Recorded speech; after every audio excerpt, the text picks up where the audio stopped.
자, 고개를 드세요.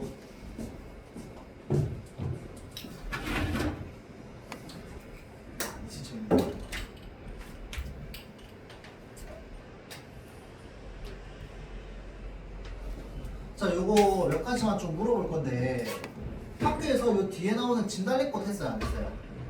안 했어? 헐, 진달래꽃 안 했어요? 이제 성미고 끝났어. 오케이. 그럼 아직 안 한 거네요. 그럼 성미고 할 때 주로 교과서 위주로 했어요? 아니면 프린트 위주로 했어? 교과서 아예 안 봤어? 어허, 알겠습니다. 그러면 하나만 더 물어봅시다. 여러분들 그 지난 시험이나 아니면 1학기 때 공부할 때 왜 오면 본문 있잖아, 그쵸? 자, 본문 있고 본문 뒤에도 보면은 다른 미적 작품들 여기 이렇게 연달아서 나오는데 그런 것들도 혹시 학교에서 그러면 시험 범위로 들어갔어? 안 들어갔어? 들어갔었어? 오케이, 알겠습니다. 그러면 다 전부 다 보자.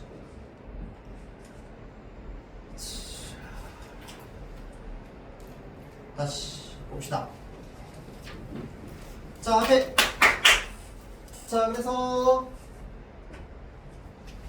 강천, 그러니까 강가에 혼자 서가지고 저기 지는 애를 굽어봤더니 님 계신 곳 소식은 더욱더 멀게 느껴져, 아득하게 느껴집니다. 멀게 느껴져요. 왜? 내가 가고 싶어도 자꾸 그 중간에 있는 방해 때문에 갈 수 없어. 자, 그래서요, 모처럼 요거는 여러분들 좀 알아두세요. 이제 초라한 허름한 초가집. 자, 허름한 초가집입니다. 이거 여기 말고 다른 작품에도 되게 자주 나오는 한자들이야. 그렇죠? 그리고 여러분들 그 해석본이 없다고 했으니까 적어도 여기에 나오는 모든 한자들의 뜻을 다 알고 있어야 돼요. 알겠지? 자, 근데 사실은 이 송미인곡이 왜 학교 선생님이 그렇게 낼 거다라고 얘기를 했냐면요. 이 여기에 나오는 한자어들은요. 여기뿐만 아니라 진짜 가사문학에 너무너무 흔하게 나오는 단어들이야. 그래서 여러분들이 요 내신 공부할 때 이런 것들을 좀 많이 이제 익혀놓으면 나중에 여러분들 고등학교 3학년 올라가가지고 이제 고전문학 할 때 좀 활용이 가능합니다. 그래서 특히나 이제 고3 올라가가지고 이제 수능국어 공부하는데 선생님 저는 고전이 어려워서 너무 안 읽혀요. 무슨 말인지 모르겠어요. 라고 말하는 학생들은 사실은 거의 대부분 어떤 학생이냐면요. 고등학교 1학년, 2학년 때 저 학교에서 내신 수업할 때 열심히 안 들었어요. 라는 말이랑 똑같아. 자, 그래서 사실은 고3 정도 되면 고전문학은요 그냥 점수 거저주는 부분입니다. 점수 거저줘요. 왜냐면 어차피 내용이 별반 다르지 않고 비슷비슷하게 흘러가기 때문에. 알겠죠? 자, 그래서 내신 공부할 때 이런 것들 좀 많이 익혀두도록 하세요. 자, 다시 반벽청등. 얘도 자주 나오는 단어거든요. 자, 볼게요. 모처럼 허름한 초가집의 찬자리에 밤중만 돌아오니. 자, 그러니까 이제는 뭐가 흘렀습니까? 시간이 흘렀습니다.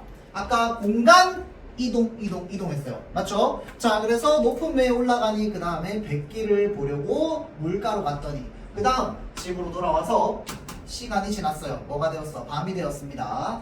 자, 반벽청등. 얘도 자주 나오는 말이야. 요거 어떻게 이해하면 되냐면요, 여러분들.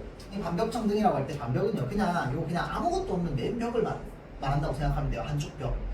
한쪽 벽이 하얗게 있어. 근데 거기에 딱 가운데 뭐가 있냐면 등불이 이렇게 딱 달려있는 겁니다. 그래서 요 벽에 등불만 하나 딱 달려있는데 얘만 빨갛게 불빛을 내고 있는 거야. 나머지 다 어둡고 밤중이니까. 자, 그래서 이 반벽청등은요, 이 한쪽 벽에 지 혼자만 빨갛게 불들이 들어와 있어. 근데 이 방에 지금 내가 님이랑 같이 있어? 혼자 있잖아. 맞지? 그러니까 여기 지금 벽에 여기 달려있는 이 등불은 도대체 누구를 위하여 이렇게 밝게 빛나고 있는가? 라고 얘기하는 거죠. 자, 그 말은 무슨 말이냐면 나 혼자 있는데 여기 나 혼자밖에 없는데 도대체 누구를 위해서 이렇게 밝게 빛나고 있느냐라고 얘기하면서 똑같습니다. 일관적 상관물 아까 빈대랑 거의 비슷한 역할이라고 보면 돼요. 화자의 무엇을 드러낸다? 화자의 이 쓸쓸한 처지를 더욱더 슬프게 만듭니다.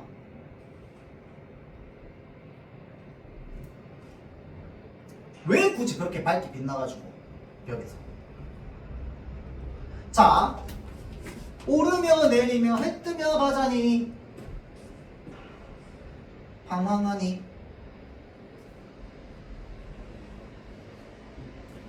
뭐 다소 의역하면 뭐 요 정도로 생각해 볼 수 있을까요? 이리 갔다가 저리 갔다가 계속 방황하는 거야. 뭔가 마음이 한다에 막 정해지지 못하고 계속 그렇게 방황했더니 적은 역진하여. 역진은 이제 지쳐서 정도로 생각하면 돼요. 역진이라고 하는 게 한자로 들어가면 힘이 다하다는 뜻이에요. 힘이 다하다. 이제 지쳐서 시간이 좀 지나서 지쳐가지고 무엇에 들게 되었습니까? 풋잠을 들게 되었습니다. 잠깐 잠에 든 거야. 자, 그래서 이 풋잠의 역할이 그러면 뭔데? 이 꿈속에서 님을 만나게 해주는 역할을 하는 겁니다. 자, 그래서 정성이 지극하여 꿈에서 님을 보았습니다. 자, 그래서 풋잠을 자서 거기에서 꿈을 꾸었는데 거기에 누구를 만나게 되었어요? 님을 만나게 되었습니다. 자, 그래서 님과의 만남을 가능하게 하는 매개체입니다. 자, 그래서 만남을 가능하게 하는 매개체. 아까 물 같은 얼굴이라고 했잖아, 그치? 자, 꿈에서 만났더니 여전히 그 님의 얼굴은 어떤가? 너무 똑같아. 근데 원래는 똑같았어. 똑같은 얼굴이었는데 뭐가 되었느냐? 반이나마 늙었다고. 나랑 안 지내잖아, 맞죠? 자, 그래서 똑같은 얼굴이 그때는 언젠데 우리가 함께 있을 때입니다. 알겠죠? 지금은 우리가 함께 있지 못해. 꿈속에서 만난 얼굴이 어때? 반이나마 늙어 있구나. 자, 우리가 헤어져 있을 때 아이고 내가 원래 보살펴주고 챙겨주고 다 했었는데 내가 안 계시니까 벌써 얼굴이 이렇게 상하셨구나. 마음에 먹은 말씀, 내 마음에 막 맺혀있는 말이 있어. 해야 될 거 아니야, 맞죠? 자, 그 마음에 먹혀있는 그 말씀을 쓸커녕 실컷 사뢰고자 하니 실컷 좀 풀어서 얘기 좀 해보려고 했더니 눈물이 바로 나니. 자, 이 눈물이 날 뭘 못하게 하냐면요, 말을 못하게 합니다. 그 왜 너무 막 이렇게 울음이 차오르면은 이 목이 맥히잖아요, 그렇죠? 말이 안 나오죠. 눈물이 바로 나니 말씀인들에 의하면 목이 맥혀서 말이 안 나옵니다. 꿈속에서 얼마나 답답할까요? 말하고 싶은 게 천진데 정을 못 다하여 목이조차 메어하니. 목이 메었어. 오전된 개성은 개성 달기의 울음소리입니다.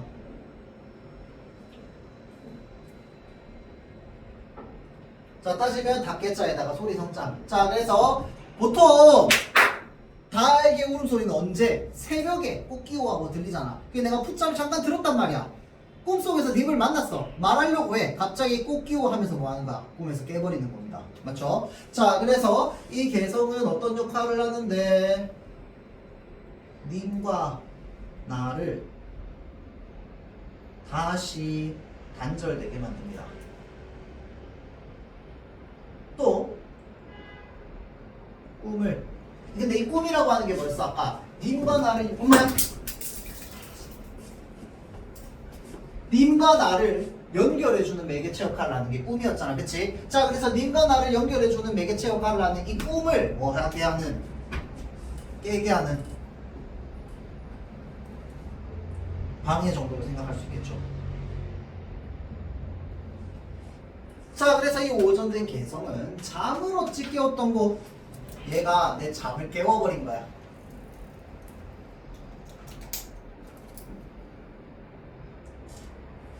아, 터사로다. 헛된 일이로다. 왜? 나는 꿈이 현실인 줄 알았는데 현실이 아니었던가. 꿈 깨버렸어요. 이 님이 어디 간고? 결에, 잠결에 일어나서 앉아서 창을 열고 바라봤더니 어여쁜 그림자. 야, 여기서 어여쁘다라고 하는 거 어떤 의미야? 가엾은.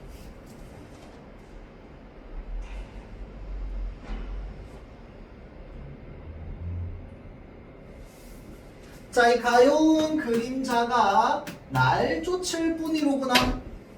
날 쫓아올 뿐이로구나. 그럼 이 그림자가 누군데? 내 그림자겠지, 맞죠? 자, 그래서 내가 내 그림자를 보고 가엾다라고 얘기하는 거 사실은 뭐야? 나의 어떤 쓸쓸한 심정을 드러내는 겁니다. 맞죠? 자, 그래서 이 어여쁜 그림자가 날 쫓아올 뿐이로구나. 차라리 쉬어디어 죽어서 차라리 죽어서 나골이나 되어 있어. 자, 그래서 아까 변신 얘기했다, 그쵸? 화자의 어떤 분신입니다. 나의 또 다른 몸이야. 자, 차라리 죽어서 내가 나골. 한자가 들어가면 떨어지는 달빛, 맞죠? 달빛이 되어서 뭐해? 님이 계신 창 안에 번듯이 비추리라. 자, 그래서 달빛은 내가 죽고 달빛이 되면 이 창문을 통과해서 뭐 할 수 있어? 님의 방을 밝게 비춰줄 수 있잖아. 그러니까 나는 그런 헌신적인 존재가 되고 싶은 거야. 맞죠? 자, 그러면 지금은 내가 님 닿는 거 소식 알아 몰라? 몰라. 그런데 이제는 뭐 할 수 있어? 알 수 있습니다. 나골이 되면. 맞죠? 내가 님에게 조금 더 가까이 갈 수 있게 되죠. 자, 그런데 그렇게 되겠다 라고 이야기를 했더니 되어서 님 계신 창 안에 번듯이 비추겠다 라고 이야기를 했습니다. 그랬더니 요거는 누가 얘기합니까? 누구의 말이야? 여인 1의 말입니다. 자, 여인 1이 말합니다. 각시님, 나골이 되면 그래 창문 안은 비춰줄 수 있겠지. 근데 그래서 당신이 님에게 얼마큼 영향을 끼칠 수 있을까? 별로 영향을 못 미칠걸. 근데 그게 아니라 다리야커녕 다른커녕 굳은비나 되십시오. 굳은비가 되면은 그냥 님에게 떨어지는 달빛, 그러니까 방만 비춰주는 것이 아니라 뭐까지 할 수 있어? 님의 옷을 젖게 만들 수도 있고요. 님이 나가고 싶은데 굳은 비, 너무 심한 비가 많이 내리면 밖에 못 나갈 거 아니야. 그러니까 님에게 뭘 더 할 수 있습니까? 영향력을 더 많이 끼칠 수 있습니다. 맞죠? 자, 그래서 요 나골은 소극적인 존재로 태어나겠다라고 얘기하면, 자, 여인 1은 아이 뭐 나골이야, 죽을 거면 굳은 비는 돼줘야지. 뭐야? 적극적인 존재가 좀 되어십시오 라고 이 여인 1이 여인 2에게 조언하고 있는 겁니다. 조언. 그렇죠? 달은 무슨 달이야? 달은 너무 소극적이야. 적극적인 존재인 굳은비가 훨씬 더 나아. 굳은비가 되십시오 라고 이야기를 하는 겁니다. 그렇죠? 자, 그래서 여기까지. 자, 그래서 여기 중간중간에 조금 체크해야 되는 부분 93페이지 한번 봅니다. 자, 그래서 송미인곡, 사미인곡 할 때 이 미인이라고 하는 게 뭡니까? 아름다운 여인을 뜻합니다. 맞죠? 아름다운 여인. 자, 그래서 아름다운 사람을 뜻하죠. 자, 사전적으로는 그런 의미지만 여기에서는 임 또는 연인, 그러니까 누구를? 임금을 의미하는 말입니다. 자, 아름다운 사람에 대한 노래, 아름다운 사람을 노래하는 노래. 자, 그래서 여인 1의 역할, 주로 전개와 종교를 돕습니다. 어떻게 돕는데? 해당 전문날에 누구를 보러 가시는고? 라고 물어보니까 이 여인이가 뭐라고 얘기합니까? 자신의 사설을 막 이야기하는 거 아니야. 맞죠? 자, 그래서 전개와 그 다음 마지막 종교를 뭡니까? 각신님, 다리야커녕 굳은비나 되십시오 라고 하면서 종교를 도와줍니다. 자, 그 다음 똑같은 말이죠. 결국은 질문이나 위로를 하면서 뭘 이끌어내? 하소연을 이끌어냅니다. 자, 그래서 우리는 이런 화자를 뭐라고 하냐면요, 보조적인 위치에 있는 화자라고 얘기합니다. 자, 다음, 그러면 여인이는 주로 어떤 얘기를 하는데? 자신의 하소연을 얘기하죠. 사설을 얘기합니다. 사설을. 그래서 정서적 분위기를 주도합니다. 사실은 이 시에 나오는 모든 정서는 누구의 정서야? 여인의 정서죠. 그렇죠? 쓸쓸함, 외로움, 비참함 이런 것들. 자, 그래서 요거. 자, 다음 요거 95페이지.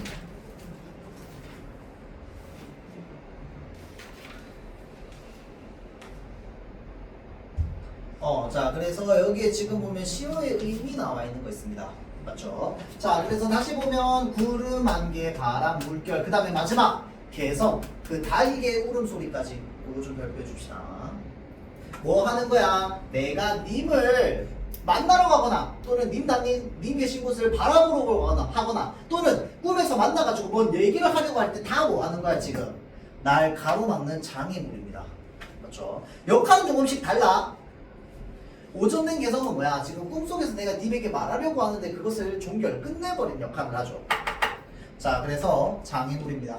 자, 그 다음 빈배와 반벽청 등은 뭐 외하자의 외로움, 쓸쓸함을 훨씬 더 많이 드러내주는 부각하는 객관적 상관물로서 작품 속에서 활용이 되고 있죠. 자, 그래서 당시에 요거 사회문화적 배경이라고 우리가 흔히 얘기하죠.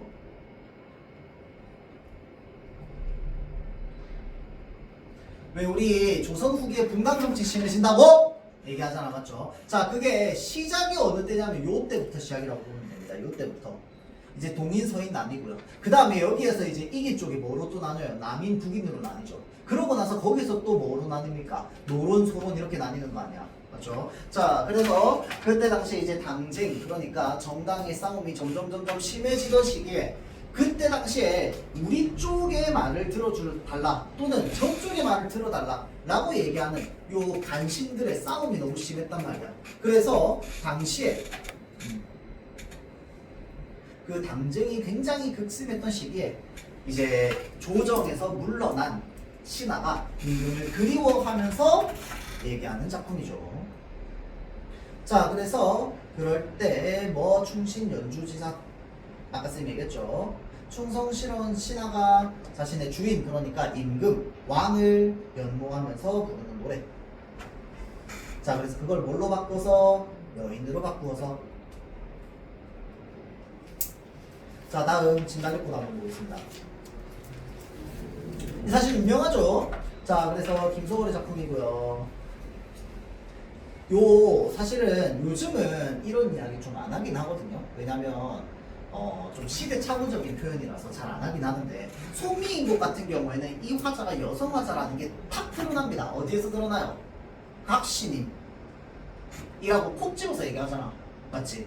자, 그래서 여성 화자라는 게 좀 드러나는데 요거 같은 경우에도요, 김소월은 남성 시인이에요. 그런데 여기에 나오는 이 화자의 태도나 모습을 보면은 우리가 흔히 좀 소극적 여성 화자다라는 이야기를 많이 하거든요. 자, 그래서 요 소극적 여성 화자라고 하는 게 무슨 말이냐면 사실 요즘은 여성이라고 해서 꼭 수동적이거나 소극적인 위치에 놓여있다라고 굳이 얘기하진 않잖아, 그렇죠? 자, 그런데 과거에 이게 한 100년 전쯤에 쓰인 작품이니까 그때까지만 하더라도 이 여성의 위치는 상대적으로 뭔가 약간 자신의 마음을 솔직하고 직설적으로 말한다기보다는 조금 빼둘러 이야기하는 그런 성격들, 또는 내가 내 사랑하는 님을 찾으러 막 돌아다니거나 나가거나 하기보다는 상대적으로 상대방이 자신에게 표현하기를 좀 기다리는 것, 그리고 부정적인 상황이 왔을 때 그것을 부정적으로 막 표출하는 것이 아니라 내가 견디고 인내하는 그런 모습들이 주로 이제 좀 많이 보였다라고 볼 수 있습니다. 그래서 요즘은 그렇게 얘기를 안 하긴 하지만 이게 송미인곡이랑 같이 연결되는 것이기 때문에 학교에서 혹시 이제 여성적 화자의 등장 정도는 좀 이야기를 할 수도 있어요. 알겠죠? 그래서 그냥 알아만 주세요. 자, 그래서 여기에는 주로 어떤 화자가 나온다? 굉장히 수동적인 태도를 보이는 화자가 나옵니다. 그런데 그 수동적인 태도를 보이는 화자가 사실은 송미인곡에도 마찬가지야. 보고 싶으면 지가 직접 걸어가면 되지, 한양으로. 님 계신 곳으로 가면 되지. 가, 안 가? 안 가잖아, 맞지? 그러고는 뭐 하고 있는 거야? 자신의 쓸쓸한 처지에 대해서 얘기하고 있잖아, 그렇죠? 자, 그래서 그런 수동적 화자가 좀 등장하는 것이 이 진달래꽃과 송미인곡의 특징이라고 볼 수 있습니다. 공통적인 특징이요, 공통적인 특징. 자, 볼게요. 내용부터 보고 그 다음에 표현상의 특징 보겠습니다. 자, 나보기가 역겨워 가실 때는 이라고 해서 가실 때 동그라미. 유민아, 이거 좀 봐주세요. 좀 중요합니다. 자, 나보기가 역겨워 가실 때는 할 때 이때는 지금 현재야? 아닙니다. 미래의 상황을 가정하는 겁니다.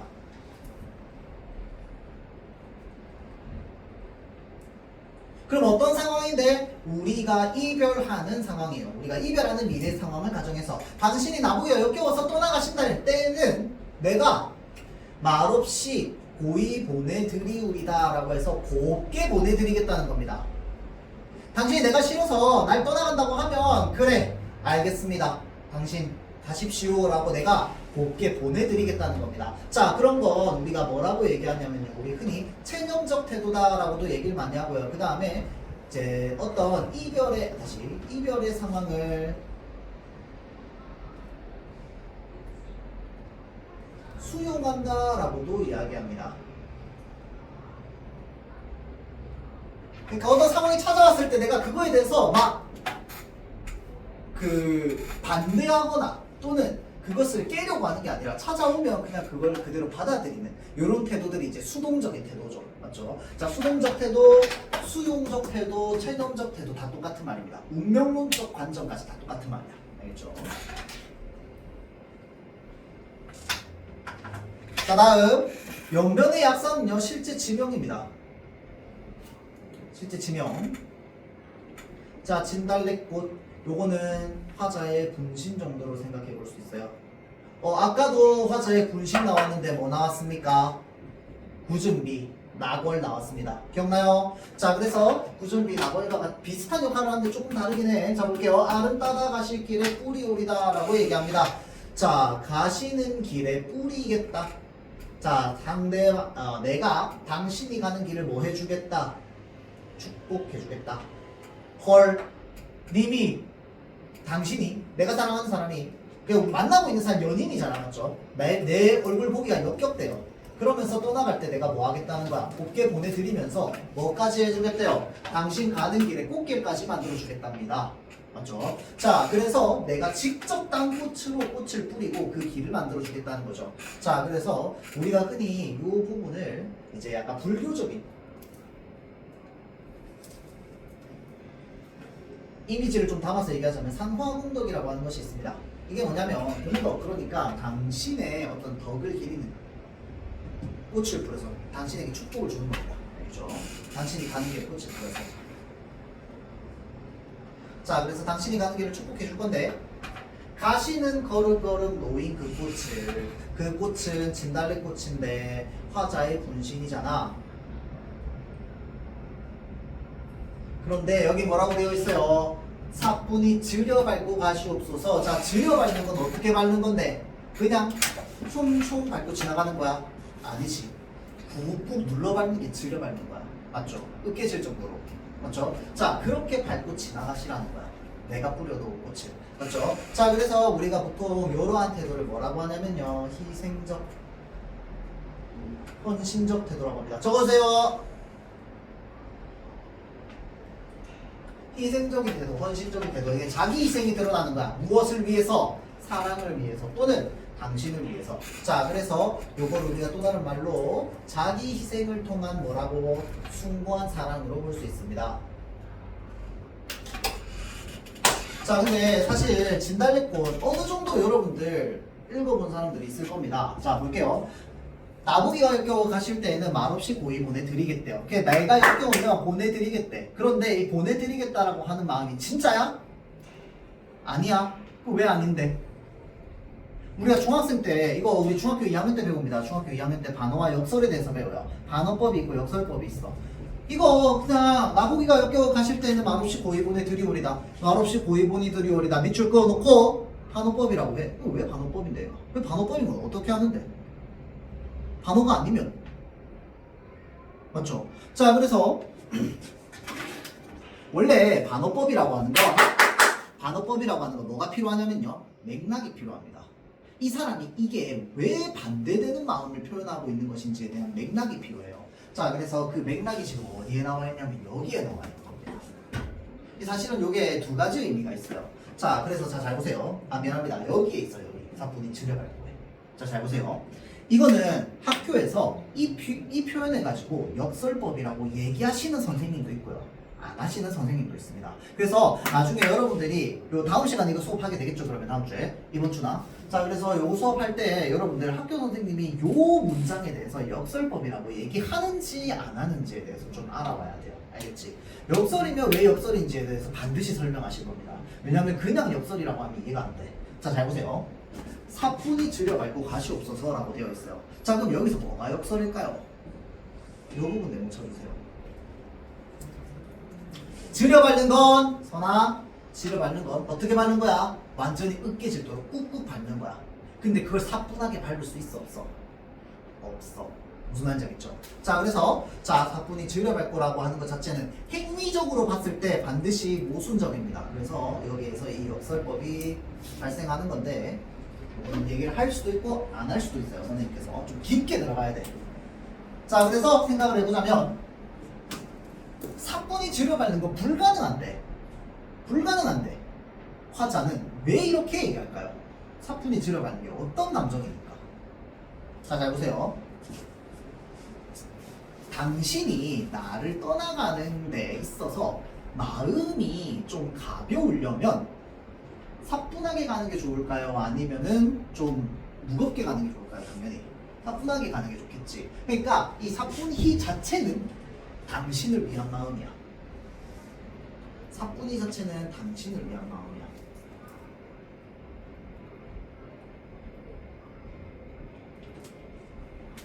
그런데 들여밟는 건 그럼 왜 들여밟으라고 얘기할까요? 내가 뿌려놓은 꽃이야. 그러면 꾹꾹 하나하나 눌러 밟으려면 그냥 아무 생각 없이 걸어가야 될까요? 신경 써서 밟아야 될까요? 신경 써서 밟아야 됩니다. 이거 이해되나요? 꾹꾹 눌러 밟으려면 내가 그냥 아무 생각 없이 터벅터벅 걸어가면 안 돼. 맞죠? 자, 그래서 내가 뿌려놓은 요 꽃을 이렇게 꾹꾹 눌러 밟으면서 가면서 내가 뿌려놓은 꽃이라는 걸 알라는 거야? 모르라는 거야? 알라는 뜻입니다. 이거 이해되나요? 자, 그러니까 내가 뿌려놓은 꽃이라는 걸 알고 생각하면서 걸어가라는 뜻입니다. 님은 지금 나보기가 역겨워서 가신다고 하는데 내가 가시라고 했지만 사실은 마음속에는 뭐가 담겨 있습니까?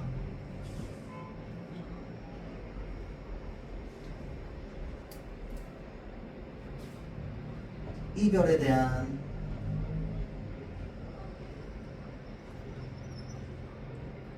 슬픔, 미련 이런 것들이 담겨 있는 겁니다. 자, 이것으로 추론해 봤을 때 화자는 나랑 헤어지고 싶어? 안 헤어지고 싶어? 헤어지고 싶지 않은 겁니다. 헤어지기 싫고 헤어지는 것이 슬픈 겁니다.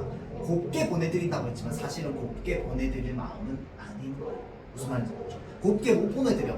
님이 날 보고 야구야 역겹다고 하면서 떠나가시면 나는 뭐해? 눈물이 펑펑 나는 거야. 무슨 말인지 알죠? 자, 그래서 그러한 관점으로 봤을 때 다시 1년으로 올라가서요. 말없이 고이 보내드리오리다는 그래서 어떤 표현이다? 반어적인 표현입니다.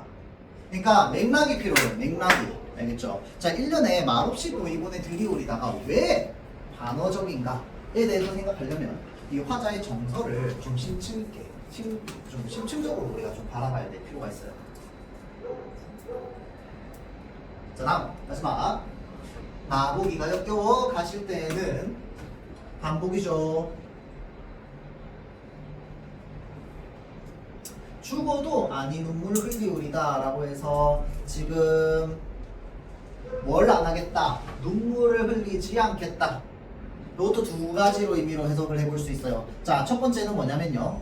나는 눈물을 흘리지 않겠다. 사실은 눈물이 흘러. 근데 눈물을 흘리지 않겠다라고 반대로 반어적으로 얘기하는 겁니다.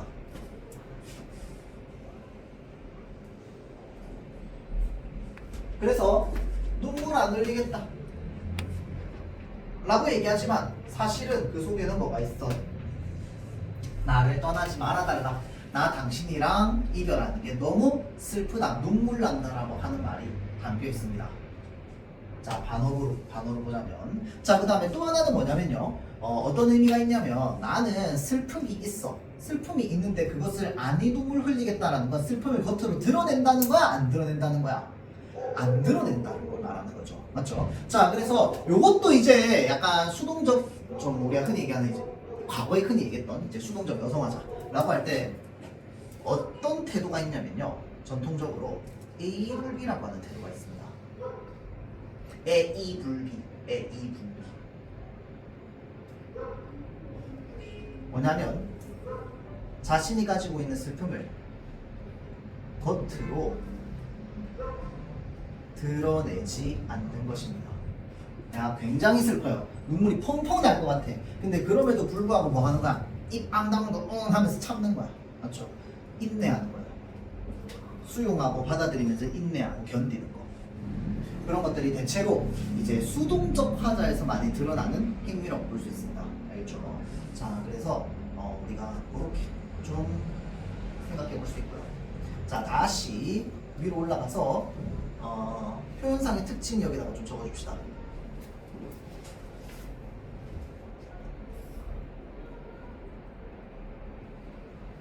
1번 사문보. 여러분들 고려가요 했죠? 민요적 율법입니다. 자, 그런데 여기에 조금 더 적어줍시다. 변칙적입니다. 사문보가 살짝 변칙적으로 나와 있어요. 어떻게 나와 있냐면요.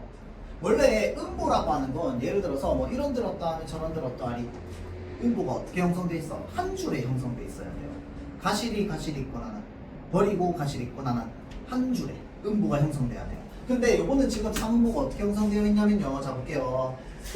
나보기가 역겨워 하실 때에는 지금 이음보, 일음보 이렇게 나와 있죠. 이렇게 해서 사문보. 자, 말없이 고이본에 들이오리다 하나 둘 셋 해서 3개의 음보. 자, 그래서 요게 지금 2, 1, 3 2, 1, 3 계속 반복입니다. 명변의 약산 진달래꽃 알은 따다 가실길에 뿌리 오리다. 2, 1, 3 맞죠? 자, 그래서 상문보가 어떻게 형성되어 있다? 여기에 이음보, 여기에 일음보, 밑에는 상문보 해서 약간은 변칙적인 형태의 사문보가 형성이 되어 있습니다. 그래서 각 행마다 음보가 다르다. 맞아, 틀려? 맞는 말이야. 알겠죠? 각 행마다 음보가 다릅니다. 맞죠?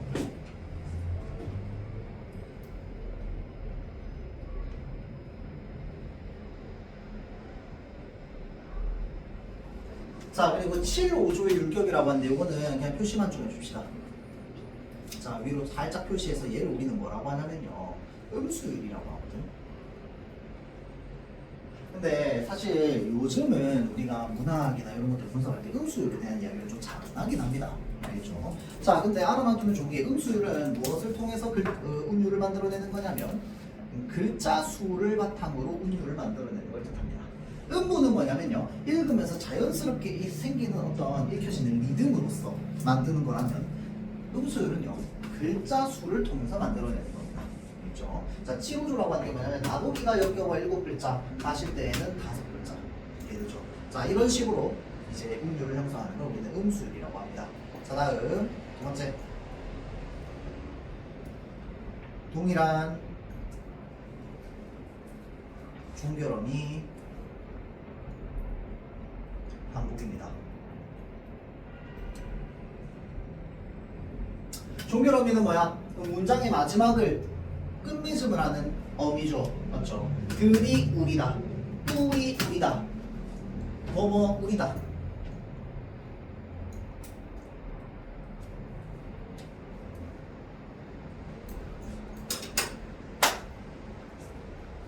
참, 그리고 아까 1번 요거 다시만 한 번만 얘기하자면 요 사문보는요 우리가 민요적 율격이다, 민요조다 라고도 부릅니다. 왜 그러냐면 우리 이제 요 사문보가 고려가요 때부터 이제 좀 유행이 되기 시작했는데 고려가요는 민중의 노래였어요. 민중의 노래. 자, 그래서 이제 이 민중들이 많이 부르는 민요들 있죠. 이 민요들도 대체로 사문보의 구성을 가지고 있습니다. 우리가 흔히 알고 있는 이제 뭐 저기 민요가 뭐 아리랑 이런 거 있잖아. 아리랑 아라리요. 아리랑 고개로 넘어간다. 이런 식으로 사문보로 구성이 되어 있죠. 자, 그래서 이런 사문보의 율격은요 민요적인 특징을 가지고 있다 라고도 얘기합니다. 자, 다음 세 번째 볼게요. 수미상관. 나보기가 역겨워 가실 때는 첫 연과 마지막 연의 첫 두 줄이 똑같습니다. 맞죠? 자, 그래서 수미상관을 통해서 얻을 수 있는 효과 무엇입니까? 통일감, 통일성을 주죠. 똑같으니까. 자, 그 다음 두 번째 운율을 줍니다.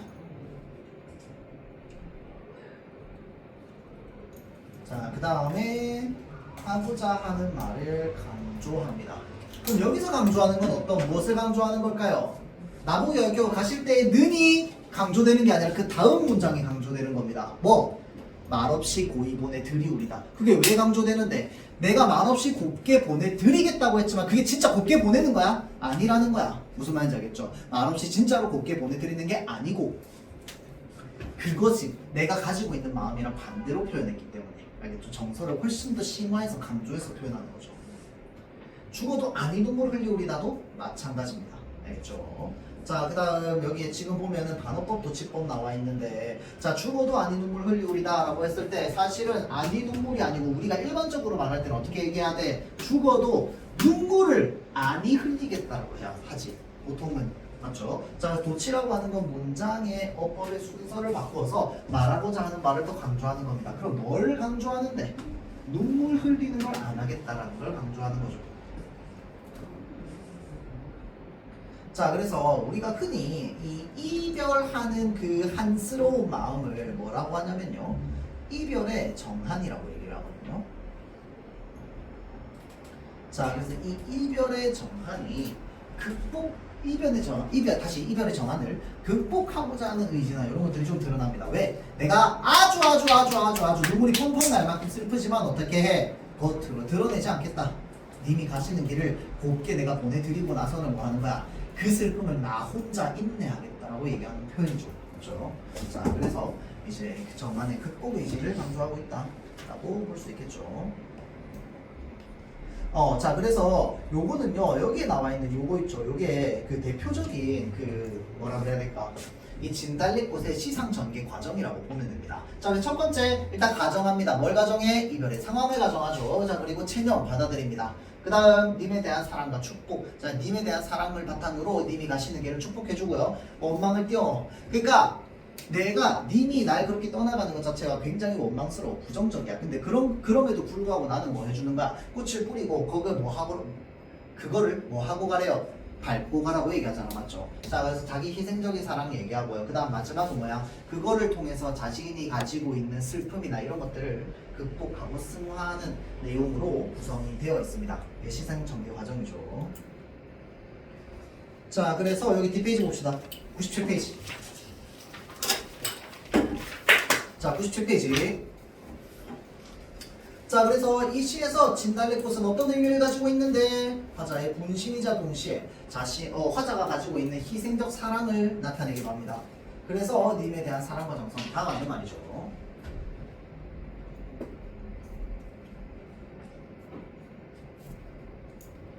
자, 다음.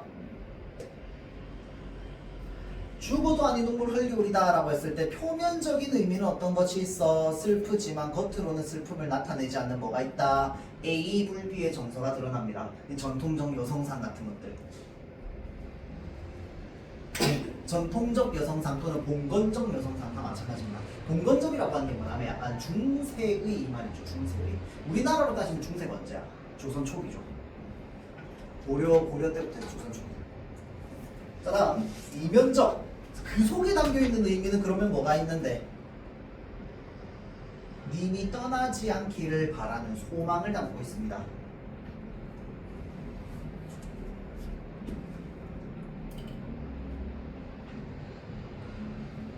자, 다음 101페이지 봅시다.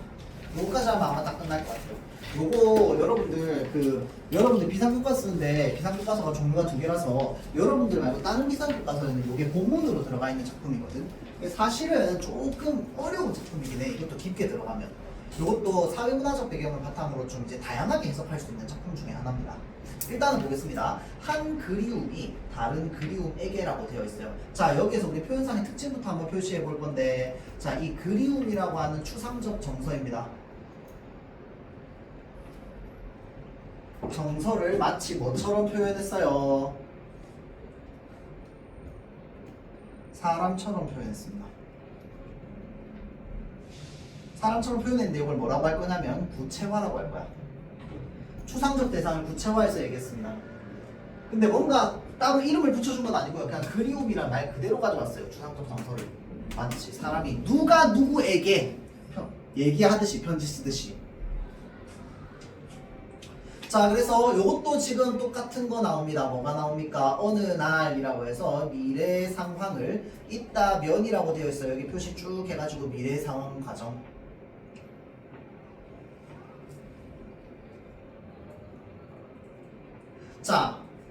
진달래꽃에 나보기가 역겨워 가실 때는 이라고 얘기하면 이거는 미래 이별하는 상황을 가정한다면 이 시는 무엇을 가정하고 있습니까? 미래 우리가 제외하는 상황을 가정하고 있습니다.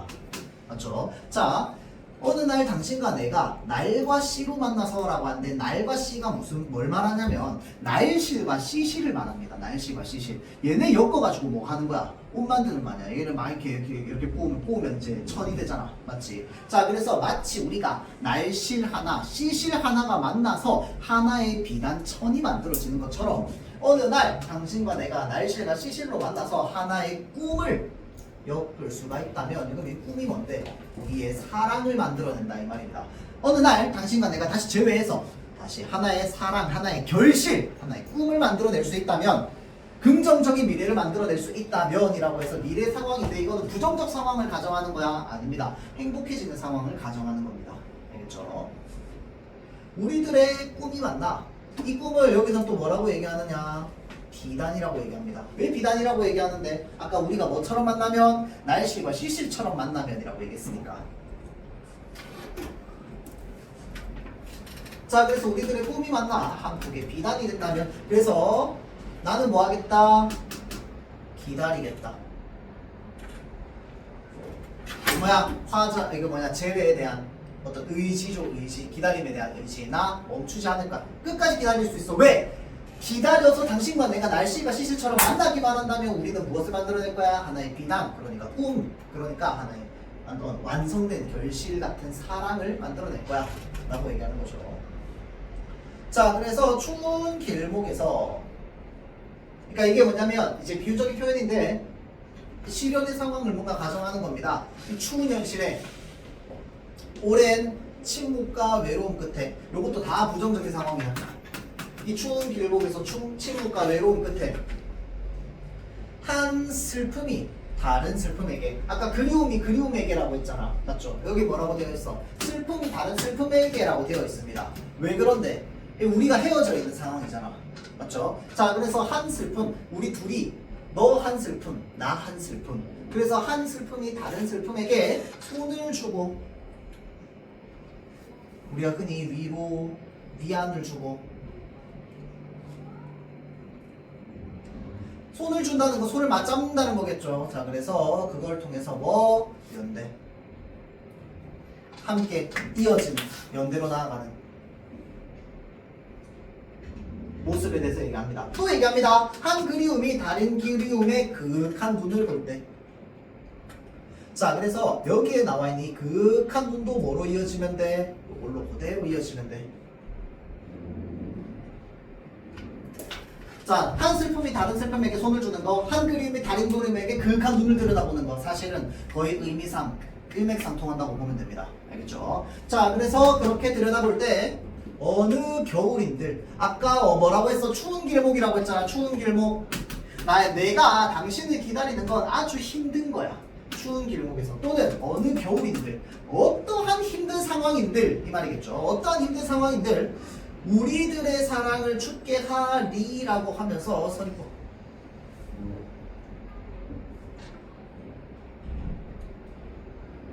뭘 강조해? 화자의 의지가 강조됩니다. 화자의 의지가 강조돼요. 뭐야? 아무리 추워도 우리의 사랑을 막을 수 있다 없다? 없다는 거야. 뭐 한 슬픔이 다른 슬픔에게 손을 주고 한 그리움이 다른 그리움에게 그윽한 눈을 바라보는 그러니까 뭐냐면 우리가 헤어져 있는 상황이지만 내가 당신과 서로 통하면 또는 내가 당신에게 서로 이제 연민의 감정, 위로의 감정, 위안의 감정을 서로 전해줄 수 있다면 어떤 겨울이든 우리를 죽게 할 순 없어. 우리 힘들게 할 순 없어. 우리를 막을 순 없어. 자, 그래서 나는 기다림을 끝내 안 끝내? 안 끝내. 난 끝까지 기다릴 거야. 뭐 할 때까지? 당신과 내가 날씨가 시실처럼 만나서 하나의 사랑을 이뤄낼 때까지. 그래서 외롭고 긴 기다림 끝에 어느 날 당신과 내가 만나서 하나의 꿈을 엮을 수만 있다면 자, 당신과 내라고 하는 게 아까 얘기했던 날과 씨랑 똑같은 거겠다. 그렇죠? 또는 뭐도 될까요? 한 그리움과 다른 그리움 그 다음에 한 슬픔과 또 다른 슬픔 날과 씨, 그리움과 그리움, 슬픔과 슬픔. 당신과 나 만나면 어떠한 꿈, 사랑의 결실을 만들어낼 수 있다면 뭐 하고 있어? 가정하고 있습니다. 있다면 하고 끝나. 그런데 끝나는데 사실 뒤에는 어떤 말이 나오겠어? 할 수만 있다면 나 뭐 할 거다? 기다리겠다라는 말이 뒤에 더 담겨 있겠지. 속에는. 알겠죠? 자, 그래서 끝까지 이 기다림을 끝내지 않고 나는 당신을 계속 기다릴 거야 라고 이야기를 하는 겁니다. 왜? 어떤 겨울이든 우리가 서로 위로와 위안을 전달해 줄 수 있는 존재면 우리를 막을 수 없기 때문에. 자, 그래서 요 추상적 정서, 사람처럼 구체화. 자, 그래서 우리가 이런 것들을 뭐라고 하냐면 다른 말로 추상적 대상의 구체적 형상화라고 얘기하는데, 요게 제일 많이 드러나는 표현이 바로 뭐야? 날과 시입니다. 날과 시로 만나서. 그러면 그리움과 그리움으로 만나서 돼? 안 돼? 안 돼요. 왜? 그건 계속 추상적 대상이잖아. 근데 날씨가 시시는 구체적인 대상이잖아. 맞죠? 자, 그래서 추상적 대상이 구체적 형상화다라고 얘기합니다. 날과 시는 그리움과 그리움, 슬픔과 슬픔 또는 우리 둘 사이의 관계를 말하는 거겠죠. 자, 그래서 그런 의미를 좀 담고 있습니다. 요거까지만 보고 있고요. 자, 그래서 옆에 주제는 뭐야? 그러면 당신과 만남을 위한 인내와 기다림. 자, 우리 아까 인내, 기다림 요런 거 어디에서도 드러났어? 송민곡에서도 드러났고 진달래꽃에서도 드러났습니다. 맞죠? 인내, 뭘 인내? 내가 슬픔을 가지고 있음에도 불구하고 드러내지 않는 인내의 정신이 좀 드러났죠. 맞죠? 또 진달래꽃을 뿌려주면서 자기 희생적인 태도 보이는 것들. 맞죠? 자, 그 다음에 상관 가정하는 거, 그리움의 정서 강조하는 거. 자, 그 다음 여기에 또 추가적으로 수미상관, 여기에도 드러나 있습니다. 뭐? 어느 날 당신과 내가 하나의 꿈을 엮을 수 있다면 요거. 날과 시를 만나서는 앞에는 있고 뒤에는 없어요. 맞죠? 자, 그래서 어느 날 당신과 내가 하나의 꿈을 엮을 수 있다면, 어느 날 당신과 내가 하나의 꿈을 엮을 수만 있다면 요게 반복되는 겁니다. 알겠죠? 자, 그래서 이렇게 보고 일단 이 단원 마치도록 할게요. 마찬가지입니다. 여러분들 여기 뒤에 나오는 소다른 문제 송민고 있죠. 뒤에 진달래꽃이랑 한 그리움까지 해서 문제 한번 좀 풀어보도록 합니다. 마칠게요.